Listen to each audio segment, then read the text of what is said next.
Okay ka lang? Masarap ba ang tulog mo? Naligaw ka na eh. Yan na nga eh, nawala na yung sigla nyo sa laro, wala na kayong teamwork, wala na. Kung ano na lang magawa ninyo, yun na lang. Ang aga nyo umayaw, nag-uumpisa pa lang yung set, umayaw na kayo.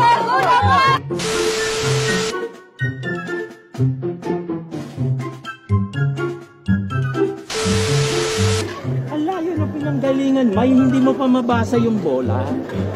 Yung mga palo nyo, humihilik. Ang bagal eh. Paano sinusurbot? Paluin nyo para sumagitsit yung bola. Pag hinampas nyo, gising yung bola. Ay humihilik yung bola nyo eh. Natutulog yung bola nyo sa lambot na. Dalawa lang! Na, pumuntos tayo. Walang puntos yung not over at saka outside. Salubong na yung bola eh. Huwag kayong manggigil. Atin ang opensa eh. Tinanggigigilan nyo yung bola. Di ba? Anong pinagmamadali mo? Wala, may taxi ba sa labas? Nag-aabang sa'yo? Wala naman, di tatakbo, may taro. Tara! Let's go!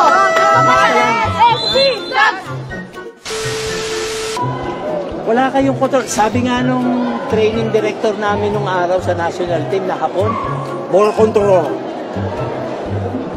Important, ball control. Eh, wala kayong control eh. Pinuto mo nga, over naman. Tapos sumunod, sinugod mo yung bola.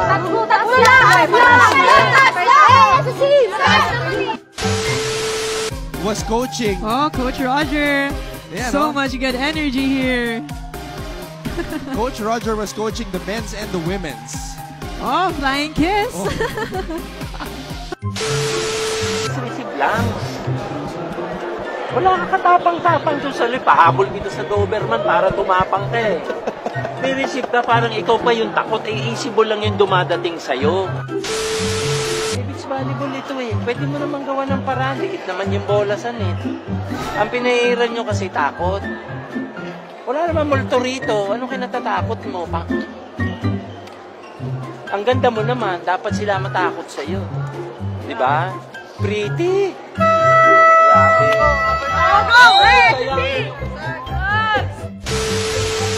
Palo na black, atras, palo uli. Natataranta ka eh, huwag kang magkakakain ng taba ha, baka ma-stroke ka eh. Magugulating ka eh, wala ka ba sakit sa puso? Eh, nagugulat ka eh. Ha? Ayusin mo yung depensa dito sa likod. Sisi! Kala ko, ang talino na nito maglaro eh. Diba, sabi ko mag-astronaut ka na dahil sobrang talino mo eh.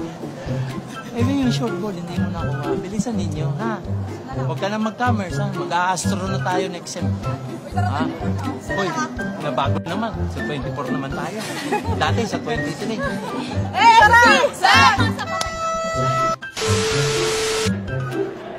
Nag-Girl Scout ba kayo? Ha? Ano ba motto ng Girl Scout? Laging handa, di ba? Yung datang handa nyo, kain ang ibig sabihin eh. Abangan nyo na, handaan nyo na yung service. Hindi yan naaangat ng hindi nyo re-receivein. Diba? Abangan nyo na. Ganun kayo lagi, oh. Girl Scout, laging handa. Basa muna! Tara!